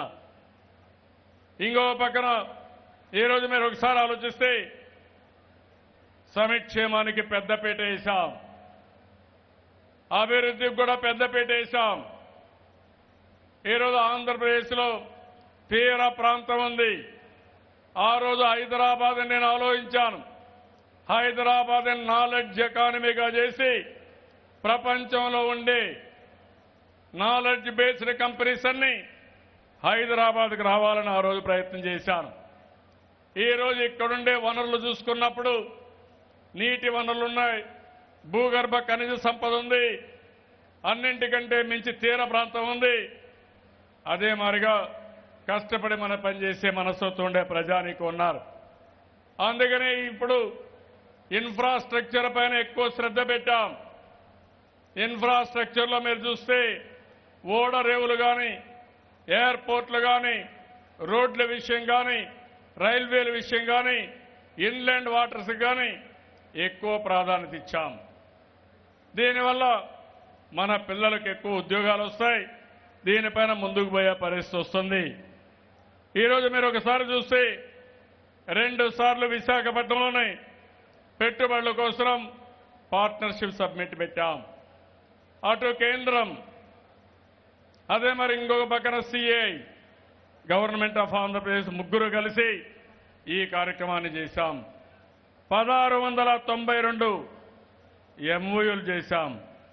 15,75,000 కోట్ల రూపాయలు విలువ చేసి పెట్టుబడుల కోసం శ్రీకారం చుట్టాం. ఇవి పూర్తిగా చేయగలిగితే 30 లక్షల మందికి ఉద్యోగాలు వచ్చే అవకాశం ఉంది. చాలా వరకు ఎంఓయూలన్నీ జయప్రదం చేస్తూ మనం ముందుకు పోతున్నాం. ఈరోజు మీరు ఒకసారి చూస్తే కియా కార్ల కంపెనీ వచ్చింది, హీరో మోటార్స్ వచ్చింది, అదే మరిగా ఇసుజీ ట్రక్స్ కానీ ఆటోమొబైల్స్ కింద వారు కూడా వచ్చే పరిస్థితి వచ్చారు. హార్డ్వేర్ వస్తున్నారు, టైర్ ఫ్యాక్టరీస్ వచ్చాయి, ఏరోస్పేస్ డిఫెన్స్ వస్తున్నారు, వ్యవసాయ ఆధార పరిశ్రమలు వస్తున్నాయి. నేను ఒకటే ఆలోచిస్తున్నాను, ఇక్కడుండే ప్రజలకి మనం ఉపాధి కల్పించాలి. నా మీద ఒక నమ్మకం పెట్టుకున్నారు, ఒక స్లోగన్ కూడా ఇచ్చారు, చంద్రబాబు నాయుడు వస్తే ఉద్యోగాలు వస్తాయి, దానికి మేమందరం సహకరిస్తామని సహకరించారు.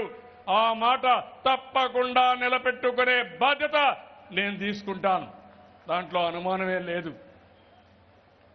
ఒక పక్క గవర్నమెంట్లో ఉండే ఉద్యోగాలకి ఎన్ని వీలైతే అన్ని మనం నియామకాలు చేస్తున్నాం.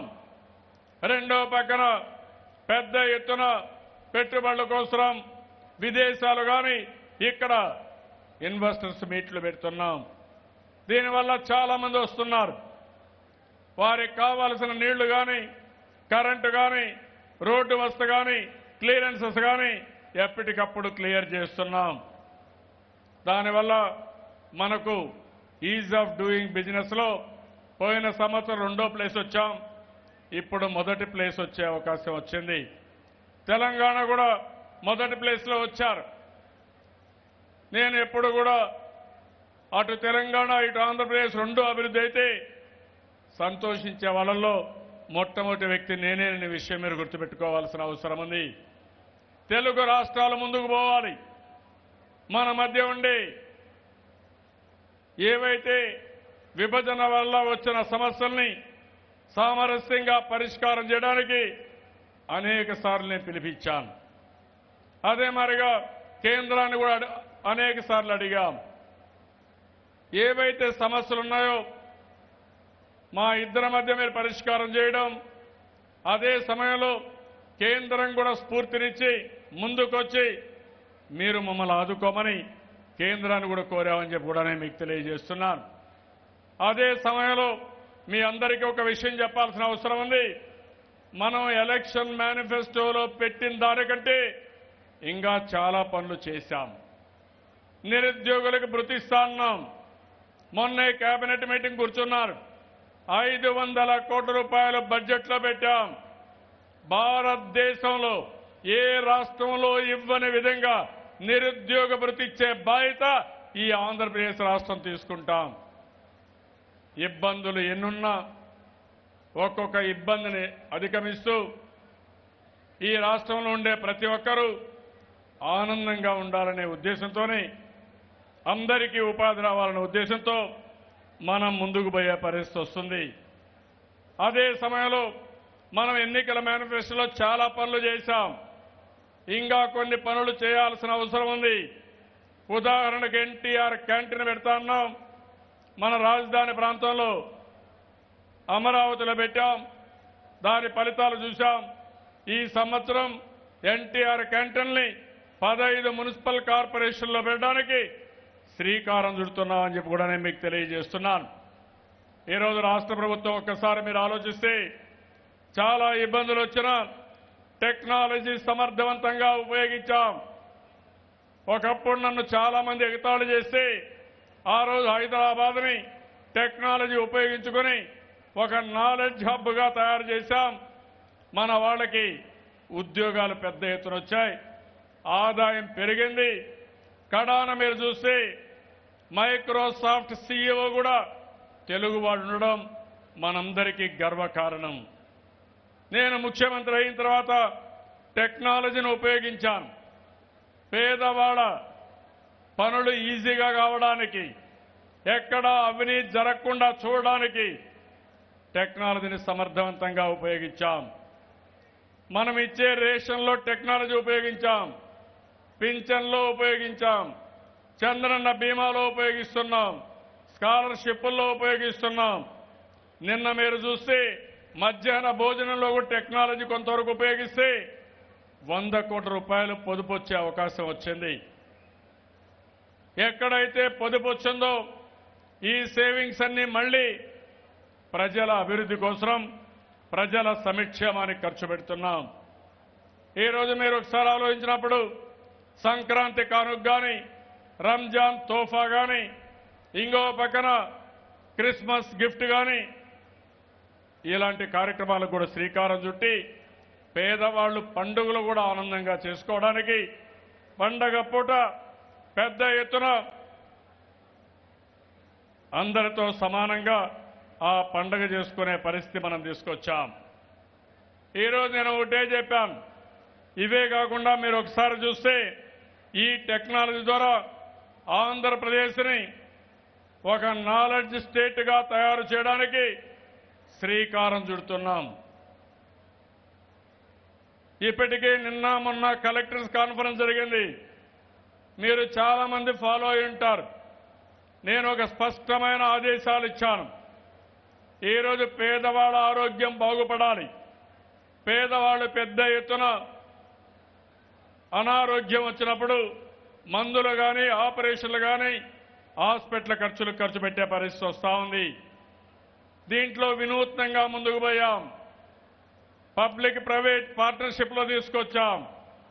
దీనివల్ల వైద్య పరీక్షలు కానీ, ఎన్టీఆర్ వైద్య సేవ కింద 2,50,000 రూపాయలు ఇవ్వడం కానీ, తల్లి బిడ్డ ఎక్స్ప్రెస్ పెట్టి గర్భిణీ స్త్రీలు ప్రసవించిన తర్వాత ఇంటికి తీసుకుపోవడం కానీ, హాస్పిటల్లో ఎక్విప్మెంట్ అంతా బాగా ఎప్పటికప్పుడు రిపేర్ చేయడం కానీ, కడాన మీరు ఆలోచిస్తే బెడ్ షీట్ల వల్ల ఇన్ఫెక్షన్ వస్తుందని ఒక్కొక్క రోజుకు ఒక్కొక్క కలర్ బెడ్షీట్ ఇచ్చి దానిపైన కూడా డేట్ వేసి ఎక్కడా ఇన్ఫెక్షన్ రాకుండా చూడడం, పరిశుభ్రమైన వాతావరణంలో హాస్పిటల్ తీసుకొస్తున్నాం. ఇది ఎక్కడా జరగనటువంటి మనకుండే వనరుల్ని సమర్థవంతంగా ఉపయోగించుకుని పేదవాళ్ళకి, మధ్యతరగతి పీపుల్కి ఈ వైద్య సేవలు అందిస్తున్నాం. ఈ భారాన్ని తగ్గిస్తున్నాం.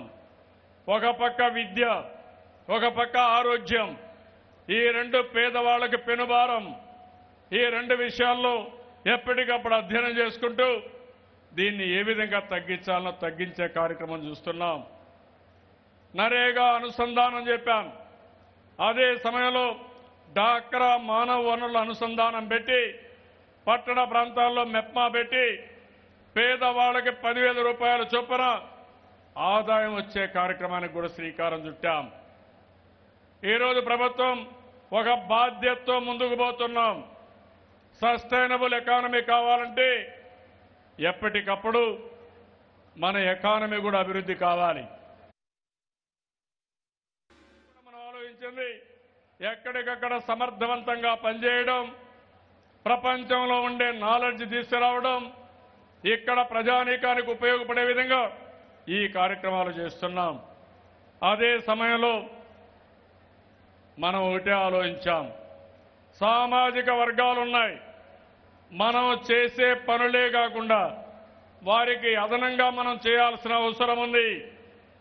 అందరినీ ఆర్థికంగా, సామాజికంగా, రాజకీయంగా సముచితమైన స్థానం గౌరవించాలి. అందుకే మీరు చూస్తే ఎస్సీ సబ్ ప్లాన్ తీసుకొచ్చాం, ఎస్టీ సబ్ ప్లాన్ తీసుకొచ్చాం, బీసీ సబ్ ప్లాన్ తీసుకొచ్చిన ప్రభుత్వం తెలుగుదేశం ప్రభుత్వం. ఇదే కాకుండా మైనారిటీకి గణనీయంగా నిధులు పెంచాం.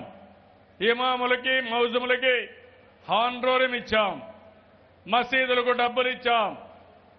అదే మాదిరిగా ఎస్సీల కోసం మీరు చూస్తే పెద్ద ఎత్తున కార్యక్రమాలు చేపట్టి వాళ్లకు భూములు లేవు కాబట్టి వాళ్ళని ఆర్థికంగా పైకి తేవడానికి ఏమేం చేయాలనో అన్ని కార్యక్రమాలకు శ్రీకారం చుట్టాం.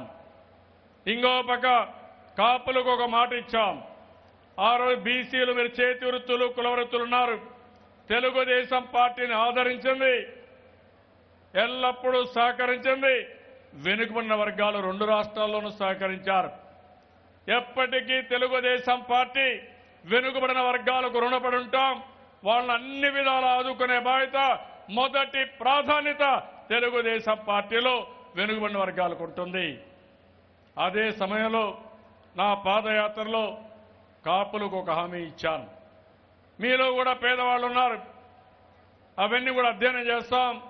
అధ్యయనం చేసి వెనుకబడిన వర్గాలకు నష్టం జరగకుండా మీకు కూడా ఉద్యోగాల్లో కాలేజ్ సీట్లో రిజర్వేషన్లు ఇస్తాం. అన్యాయం జరిగిన చోట మిమ్మల్ని ఆదుకుంటామని నేను చెప్పాను. అందుకే మంజునాథ్ని కమిషన్ వేశాం. రాష్ట్రం అంతా తిరిగారు. తొందరలోనే రిపోర్ట్ ఇస్తారు. మళ్లీ పార్టీలో చర్చిస్తాం, ప్రజల్లో కూడా పెడతాం. అందరికీ ఆమోదయోగ్యంగా వెనుకబడిన వర్గాలకు అన్యాయం జరగకుండా కాపులకు న్యాయం చేసే బాధ్యత ఈ ప్రభుత్వం తీసుకుంటామని కూడా మీకు తెలియజేస్తున్నా. ఇలాంటి కార్యక్రమాలతో మనం ముందుకు పోతున్నాం. అగ్రవర్ణాల్లో పేదవాళ్ల కోసం 750 కోట్ల రూపాయలు నిధులు కూడా మనం పెట్టుకునే పరిస్థితికి వచ్చాం. నేను ఒకటే ఆలోచిస్తున్నాను, షార్ట్ టర్మ్లో ఏం చేయాలి, మీడియం టర్మ్లో ఏం చేయాలి, లాంగ్ టర్మ్లో ఏం చేయాలనో ఒక విజన్ ఏర్పాటు చేసుకున్నాం. 2022కి 3 అగ్ర రాష్ట్రాల్లో భారతదేశంలో ఆంధ్రప్రదేశ్ ఒకటిగా ఉండాలి. 2029కి భారతదేశంలో నెంబర్ 1 రాష్ట్రం ఏదంటే దానికి చిరునామాగా ఆంధ్రప్రదేశ్ ఉండాలని ఒక నిర్దిష్టమైన ఆలోచనతో ముందుకు పోతున్నాం. హ్యాపీనెస్ ఇండెక్స్ పెట్టుకున్నాం. 2050కి అత్యున్నతమైన స్థానంలో మనం ఉండాలని చెప్పి ఒక ఆలోచనతో ముందుకు పోతున్నాం. అంతేకాకుండా ఈరోజు అవినీతి రహిత సమాజం కోసం నిరంతరం ప్రయత్నం చేస్తున్నాం. టెక్నాలజీ ఉపయోగిస్తున్నాం. నేను ఇక్కడుండే నాయకుల్ని, కార్యకర్తలందరినీ కోరుతున్నాను, మీరు కూడా పూర్తిగా సహకరించాలి.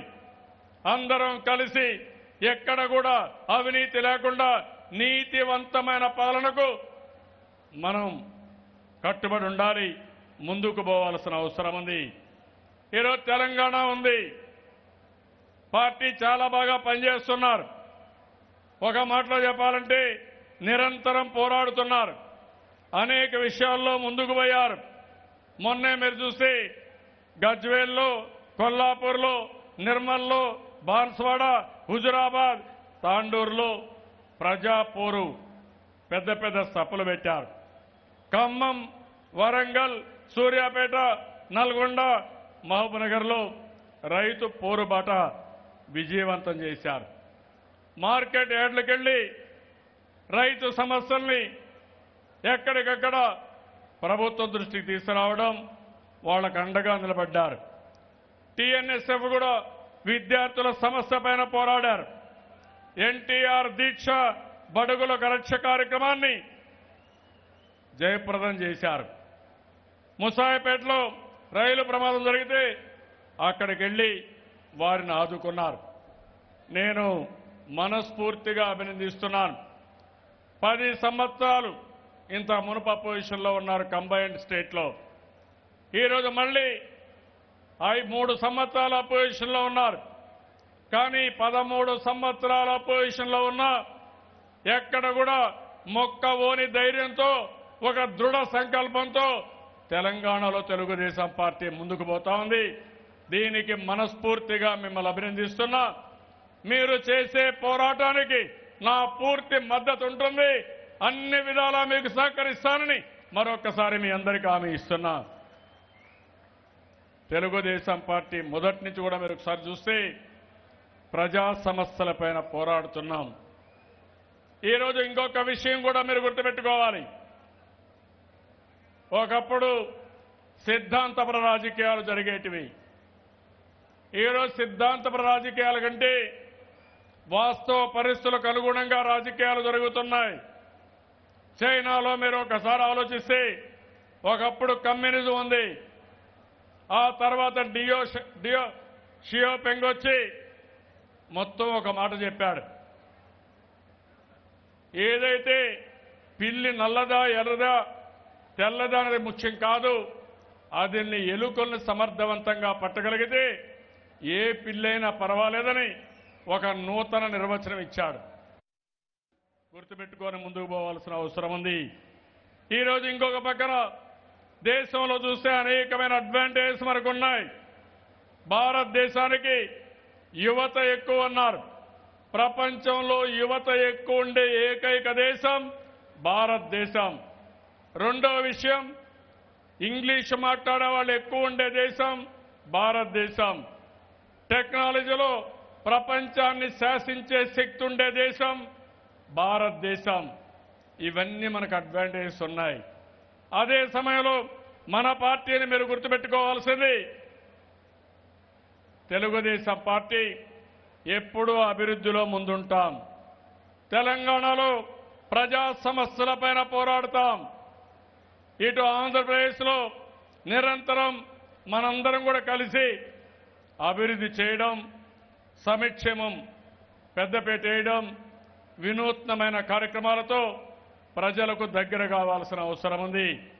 అదే సమయంలో కార్యకర్తలందరినీ నేను ఒకటే కోరుతున్నాను, నాయకులందరినీ ఒకటే కోరుతున్నాను. అనేకమైన టెక్నాలజీస్ వస్తున్నాయి, డిస్రప్టివ్ టెక్నాలజీస్ వస్తున్నాయి. నిన్న వచ్చిన టెక్నాలజీ ఈరోజు అవుట్డేటెడ్ అయిపోతా ఉంది. దీనికి ఉదాహరణ ఒక్కసారి మీరు ఆలోచిస్తే, మొన్నటి వరకు మనం కరెంట్ అంతా ఉత్పత్తి చేసేది బొగ్గుతోనూ హైడల్తోనూ తయారు చేశాం, గ్యాస్తో తయారు చేసుకున్నాం. దీనివల్ల పొల్యూషన్ రావడం, ఒక్కొక్కసారి ఆయిల్ రేట్లు పెరిగిపోవడం, అదే మరి మన వాహనాలన్నీ పెట్రోల్ డీజిల్తో నడుపుకునే పరిస్థితికి వచ్చాం. ఒకప్పుడు సోలార్తో కరెంటు తయారు చేస్తే 16 రూపాయలు ఉండేది. అలాంటిది నేను ముఖ్యమంత్రి అయిన మొదటి రోజుల్లో సోలార్తో కరెంటు ఉత్పత్తి చేస్తే 6 రూపాయల 50 పైసలు వచ్చింది. ఆ తర్వాత క్రమేణా తగ్గింది. దేశంలో 18,000 మెగావాట్లు కరెంటు ఉత్పత్తి చేస్తే సోలార్ విండ్ మన రాష్ట్రంలో 4,600 మెగావాట్లకు శ్రీకారం చుట్టాం. ఇటీవల కాలంలో 2 రూపాయల 45 పైసలకు యూనిట్ వచ్చింది. ఈరోజు థర్మల్ కంటే, బొగ్గుతో తయారు చేసే కరెంటు కంటే, కొత్తగా ప్రాజెక్టు పెట్టి నీళ్లతో కరెంట్ ఉత్పత్తి చేసే కరెంటు కంటే సోలార్ కరెంటు తక్కువ రేట్లకు వస్తున్నాయి. ఇది గుర్తుపెట్టుకోవాలి. ఇది ఒక డిస్రప్టివ్ టెక్నాలజీ. కరెంటు ఛార్జీలు తగ్గతాయని ఎప్పుడు మీరు ఆలోచించలేదు. అలాంటిది కరెంటు ఛార్జీలే తగ్గే పరిస్థితి వస్తూ ఉంది. మన కార్లు కానీ మన బస్సులు కానీ లేకపోతే పబ్లిక్ ట్రాన్స్పోర్టేషన్ అంతా ఈరోజు కరెంటుతో నడిపే పరిస్థితులు వస్తున్నాయి. అందుకే ప్రపంచం మొత్తం మీరు చూస్తే ఆయిల్ ప్రైసెస్ బాగా పడిపోతున్నాయి. ఈరోజు రాబోయే రోజుల్లో ఇంకా ఇందులో రెవల్యూషన్ వస్తే ఇంకా రేట్లు తగ్గుతాయి. అంతేకాకుండా అక్కడే స్టోరేజ్ కెపాసిటీగా ఏర్పాటు చేస్తే ఏ ఊర్లో తయారు చేసిన కరెంటు ఆ ఊర్లోనే ఉపయోగించుకున్నట్టుగా పగటి పూట ఎండతో కరెంటు ఉత్పత్తి చేస్తాం, వ్యవసాయం చేసుకుంటాం, కొంత స్టోరేజ్ చేసుకుంటాం, సాయంత్రం పూట లైట్ల కోసం ఇండస్ట్రీ కోసం అక్కడనే ఉపయోగించుకుంటే ట్రాన్స్మిషన్ లాసెస్ పోతాయి. ఇంకో పక్క తక్కువ ఖర్చుతో వస్తుంది. ఎండ ఎప్పుడూ మనకు ఉంటుంది. నిన్నటి వరకు తెలుగు రాష్ట్రాల్లో వడగాల్పులు వచ్చే పరిస్థితి వచ్చింది. అంటే అలాంటి సూర్య రశ్మిని మనం ఒక అడ్వాంటేజ్గా తీసుకుని మనం కానీ కరెంట్ ఉత్పత్తి చేసుకుంటే ప్రపంచంలో ఎక్కడా లేనటువంటి కాస్ట్ ఎఫెక్టివ్ ఎనర్జీ మనం సప్లై చేసే పరిస్థితి వస్తుంది. ప్రతి ఒక్క ఇల్లు, ప్రతి ఒక్క పొలం, ప్రతి ఒక్క గ్రామం కరెంటు ఉత్పత్తి చేసుకుని అక్కడికక్కడే వాడుకునే పరిస్థితి వస్తుందంటే ఇది డిస్రప్టివ్ టెక్నాలజీ. ఇలాంటి చాలా వస్తున్నాయి. నిన్న మీరు చూశారు, పిడుగు పడితే ఏ విధంగా ఆదుకోవాలో మొన్నటి వరకు తెలిసేది కాదు. ఈరోజు మీరు ఆలోచిస్తే పిడుగు పడితే దానికి ఒక 45 నిమిషాల మునిపే సమాచారం వస్తుంది. ఆ సమాచారాన్ని ఆ టవర్లో ఉండే సెల్ ఫోన్లో ఉండే అందరికీ నేరుగా ఒక వాయిస్ మెయిల్ పంపిస్తాం. ఎక్కడ పడుతుందో అక్కడ చెప్తాం. దానివల్ల అక్కడి నుంచి పక్కకి వెళ్ళిపోతే ప్రాణాలు కాపాడుకునే పరిస్థితి వస్తుంది. ఇది టెక్నాలజీకి ఉండే శక్తి. ఇక్కడుండే నాయకులు నేను ఒకటే కోరుతున్నాను. ఒకప్పుడు మిమ్మల్ని అందరినీ సెల్ ఫోన్ కొనుక్కోమన్నాను, సెల్ ఫోన్ అవసరం అని చెప్పాను. ఇప్పుడు రాబోయే రోజుల్లో ఒక సెల్ ఫోన్ ఉంటే, ఒక స్మార్ట్ ఫోన్ ఉంటే ప్రపంచంలో ఎక్కడైనా మీరు బతికిపోవచ్చు, ఎలాంటి ఇబ్బంది లేదు. మీ ఫింగర్ ప్రింట్ ఆధార్, రెండోది సెల్ ఫోన్, ఈ రెండు ఉంటే షాపింగ్ చేయొచ్చు, హోటల్లో ఉండొచ్చు, బ్యాంక్ ట్రాన్సాక్షన్ చేసుకోవచ్చు, ఇన్ఫర్మేషన్ చూసుకోవచ్చు, అన్ని పనులు అయిపోయే పరిస్థితి వచ్చింది. అలాంటి టెక్నాలజీస్ వస్తున్నాయి. మౌలిక రంగాల్లో డిస్రప్టివ్ టెక్నాలజీస్ వస్తున్నాయి. దీనికి కావాల్సింది నాలెడ్జ్ కావాల్సిన అవసరం ఉంది. ప్రజలకు కావాల్సింది మెరుగైన జీవన ప్రమాణాలు. ఎవరైతే మెరుగైన జీవన ప్రమాణాలు ఇస్తారో వాళ్ళ ఖర్చులు తగ్గించి వాళ్ళ ఆదాయం పెంచి వాళ్లకు మంచి పరిపాలన ఇస్తారో వాళ్ళకే అండగా ఉంటారు.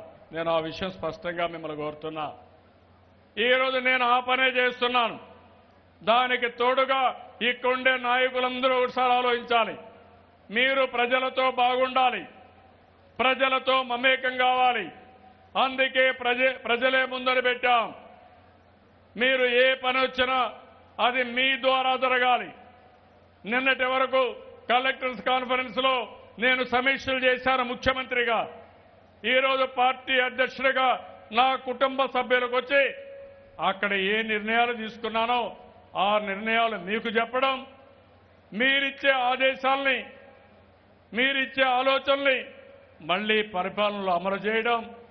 ఎక్కడ మంచి ఆలోచన వస్తే ఆ ఆలోచన కూడా తీసుకొని మళ్ళా ప్రజల శ్రేయస్సు కోసం, ప్రజల అభివృద్ధి కోసం అవన్నీ అమలు చేసే పరిస్థితి వస్తుంది. ఈరోజు మనం చేసే పని భవిష్యత్తుకు చాలా కీలకం. నేను ఇంకొక విషయం కూడా చెప్తున్నాను.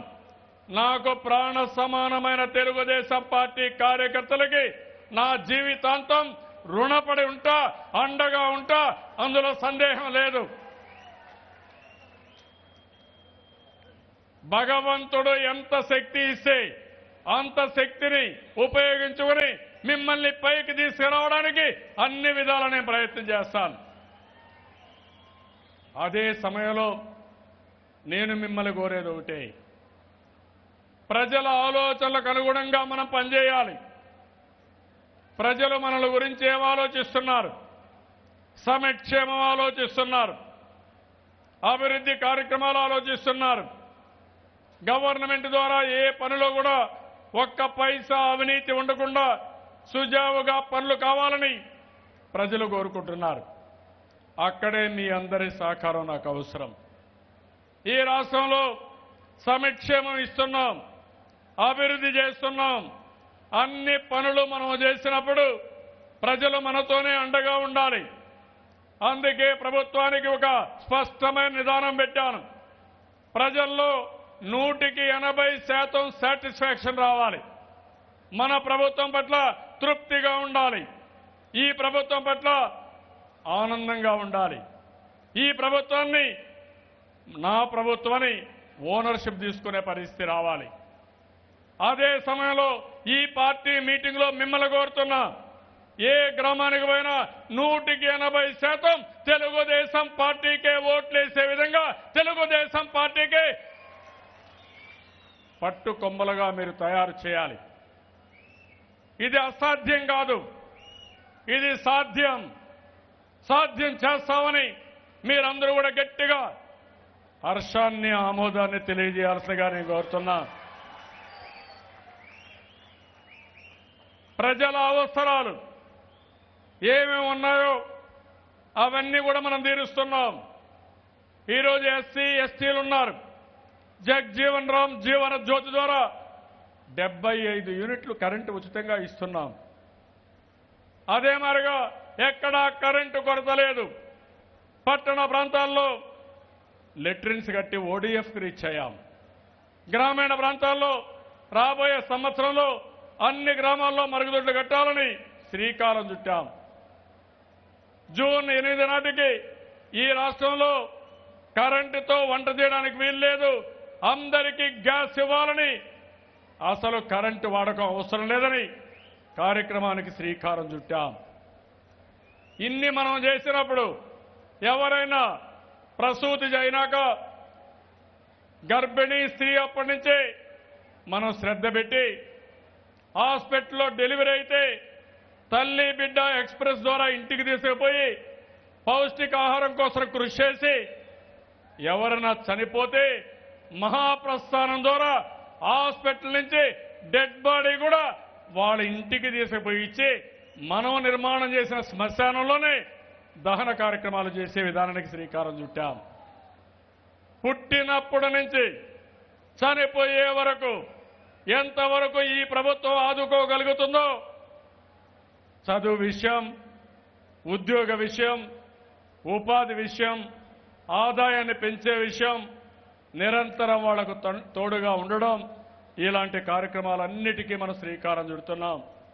ఇంకా మీరు ఆలోచనలు ఇవ్వండి, ఆ పనులు కూడా చేద్దాం. అదే సమయంలో ప్రతి ఒక్క వ్యక్తి గుర్తుపెట్టుకోవాల్సింది, మనం చేసిన పనులు ప్రజలకు చెప్పాలి, పదే పదే చెప్పాలి. వాళ్ళు ఎక్కడన్నా వాళ్ళ సమస్యలు చెప్తే ఆ సమస్యలకు కూడా మనం పరిష్కార మార్గం చూపించాలి. పేదవాళ్లలో వివక్షత చేయడానికి వీలు లేదు. పేదవాడు పేదవాడే. పేదవాడికి పింఛన్ రావాలి, పేదవాడికి రేషన్ రావాలి, యాక్సిడెంట్లో చనిపోతే జీవిత బీమా రావాలి, వాళ్ళ పిల్లలు చదివించాలి. ఇవి చేసిన తర్వాత ఆ పేదవాడు మనకు కాకపోతే వేరే పార్టీకి ఎందుకు ఓటేస్తారు? తమ్ముళ్ళు మీరే ఆలోచించమని మిమ్మల్ని కోరుతున్నా. అక్కడే మీ విజ్ఞత, అక్కడే మీ నైపుణ్యం. గ్రామాల్లో మీరు పనిచేయాలి, ఇంటింటికి వెళ్ళాలి, ఎవరికి ఇబ్బంది వచ్చినా వాళ్ళకు అండగా మీరుండాలి, చేయూతనివ్వాలి.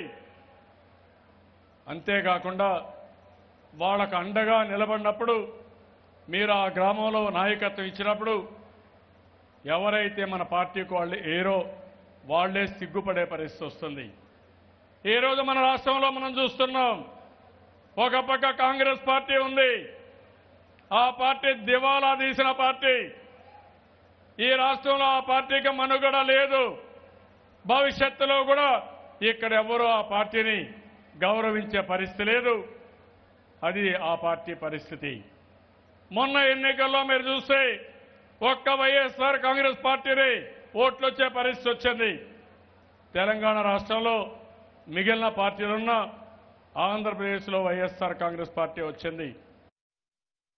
పోలవరం ద్వారా కృష్ణా డెల్టాకి విశాఖపట్నానికి నీళ్లు తీసుకొచ్చే బాధ్యత నేను తీసుకుంటా. అది వచ్చినప్పుడు ఎక్కడికక్కడ మనం కష్టపడితే వాటర్ సెక్యూరిటీ ఇస్తాం. వాటర్ సెక్యూరిటీ మనం ఇవ్వగలిగితే చాలా వరకు సమస్యలు పరిష్కారమయ్యే పరిస్థితి వస్తుంది. పోయిన సంవత్సరం 31% వర్షపాతం తక్కువ పడింది. కానీ వ్యవసాయంలో 14% గ్రోత్ వచ్చింది. అంటే 30% తక్కువ వర్షపాతం పడినా 14% వ్యవసాయంలో గ్రో అయ్యామంటే ఈ సంవత్సరం వర్షాలు బాగా పడితే ఇంకా ఆర్థిక ఇబ్బందులు వ్యవసాయంలో ఉండవు. నేను ప్రపంచంలో ఉండే నాలెడ్జ్ అంతా తీసుకొచ్చి వ్యవసాయంలో ఉత్పత్తి పెంచాలి, ఉత్పాదక పెంచాలి, ఏ పంటకు రేటు వస్తే ఆ పంట వేయించాలి, ప్రపంచం మొత్తం మార్కెట్ చేయాలి. ఇలాంటి నూతనమైన ఆలోచనలతో ముందుకు పోతున్నాం. ఈ సభ ఈ విషయాలన్నీ చర్చించాలి. అనేక తీర్మానాలు పెట్టాం. తీర్మానాలన్నీ మీకు పంపించాం. ఆ తీర్మానాలు మీరు చర్చ చేయాలి, శ్రద్ధగా వినాలి, మీ ఆలోచనలు ఇవ్వాలి. మాట్లాడే అవకాశం రాకపోతే మీరు అవసరమైతే రాసి ఇవ్వండి, లేకపోతే ఆన్లైన్లో పంపించండి. ప్రతి ఒక్కరి నూతనమైన ఆలోచన ప్రజలకు మనకొస్తే అవన్నీ కూడా నేను ఆచరించడానికి ప్రయత్నం చేస్తాను. నేను ఎప్పుడో మీరు చూశారు, నేను అనునిత్యం విద్యార్థిని. ఎప్పుడు ఏ కొత్త విషయం చెప్తే ఆ కొత్త విషయాన్ని తూచా తప్పకుండా అమలు చేసి ప్రజల జీవితాల్లో వెలుగులు నింపడానికి ప్రయత్నం చేస్తాను. ప్రజాహితం కోసం పనిచేసే పార్టీ. ఎప్పటికప్పుడు మనం కొత్త విధానాలకు నాంది పలకాలి, కొత్త విషయాలు నేర్చుకోవాలి. తద్వారా ప్రజల జీవితాలు మార్చడానికి మనం ముందుకు పోవాలి. అది వ్యవసాయం కావచ్చు, గ్రామీణ అభివృద్ధి కావచ్చు, సంక్షేమం కావచ్చు, ఇంకో పక్క ప్రజల జీవితాల్లో ఏది ఉపయోగపడుతుందో అవన్నీ కూడా మనం అమలు చేస్తామని చెప్పి కూడా నేను మీకు తెలియజేస్తున్నా. మళ్ళీ ఒకసారి కార్యకర్తల సంక్షేమం, కార్యకర్తల ఎంపవర్మెంట్ కూడా నా ప్రాధాన్యత. ఇన్ని సంవత్సరాలుగా నన్ను ఆదుకున్నారు, నాకు అండగా నిలబడ్డారు. నేను ఒకటే మిమ్మల్ని కోరేది, ప్రజలకు అండగా మీరుండండి, మీకు అండగా నేనుంటాను. తప్పకుండా అన్ని విధాలా పైకి తీసుకొచ్చే బాధ్యత నేను కూడా తీసుకుంటాను. ఒక్క విషయంలో మళ్ళీ మిమ్మల్ని కోరేది, నీతి నిజాయితీకి శ్రీకారం చుడదాం, క్రమశిక్షణకు శ్రీకారం చుడదాం. క్రమశిక్షణకు మారు పేరు తెలుగుదేశం పార్టీ. ఎవరైనా కుండడి పాలల్లో ఒక విషపు బొట్టేస్తే పాలు మొత్తం చెడిపోయే పరిస్థితి వస్తుంది, విరిగిపోయే పరిస్థితి వస్తుంది. అలాంటివి కూడా రాకుండా ఒక పద్ధతి ప్రకారం మనం ముందుకు పోవాలి. అదే సమయంలో నేను కూడా మిమ్మల్ని ఒకటే కోరుతున్నాను. నేను మీకు అండగా ఉన్నప్పుడు ఏ ఒకరో ఇద్దరో పార్టీలో లేనిపోని సమస్యలు సృష్టించినప్పుడు పార్టీకి వేరే మార్గం లేదు, కఠినంగా ఉండాల్సి వస్తుంది. ఏమంటారు మీరు? కరెక్ట్. అది ఉంటే తెలుగుదేశం పార్టీకి తిరుగులేదు. అందుకనే ఈ రాష్ట్రాన్ని ఒక ఆదర్శ రాష్ట్రంగా తయారు చేయడానికి అనునిత్యం పనిచేస్తున్నాం. దీన్ని అర్థం చేసుకుని ప్రతి ఒక్కరూ పూర్తిగా సహకరిస్తామని మరొకసారి గట్టిగా హర్షాన్ని ఆమోదాన్ని తెలియజేసి కోరుకుంటూ, 3 రోజులు ఎండ కూడా లేదు, ప్లెజెంట్గా ఉంది. ఏదైనా బీచ్కి పోవాలనుకుంటే, సముద్రాన్ని చూడాలనుకుంటే, విశాఖపట్నాన్ని చూడాలంటే సాయంత్రం ఉదయం వెళ్ళండి. మిగిలిన సమయంలో ఇక్కడే ఉండి మొత్తం స్టడీ చేయండి, మొత్తం సబ్జెక్ట్స్ అన్ని ఫాలో కండి. మీరు పూర్తిగా భాగస్వాములు కండి. అవసరమైతే ఇంకా కోరుకుంటే 29 అయినాక 1 రోజు 2 రోజులు ఇక్కడుండి, పక్కనే అరకు కూడా ఉంది, అక్కడ కూడా వెళితే బ్రహ్మాండమైన వాతావరణం ఉంది. బొర్రా కేవ్స్ ఉన్నాయి, అరకు ఉంది, ట్రైన్ కూడా స్పెషల్ ట్రైన్ ఉంది. అవన్నీ కూడా చూసే అవకాశాలు వస్తాయి. కాబట్టి దయచేసి ఈ సమయాన్ని డుమ్మా కొట్టి బయట పోవద్దని మరొక్కసారి మిమ్మల్ని కోరుకుంటూ ఈ యొక్క మహానాడు తీర్మానాలన్నింటిలో భాగస్వాములు కావాల్సిందిగా మరొక్కసారి అందరినీ కోరుకుంటూ అందరికీ నమస్కారాలు. జై హింద్, జై జన్మభూమి, జై తెలుగుదేశం.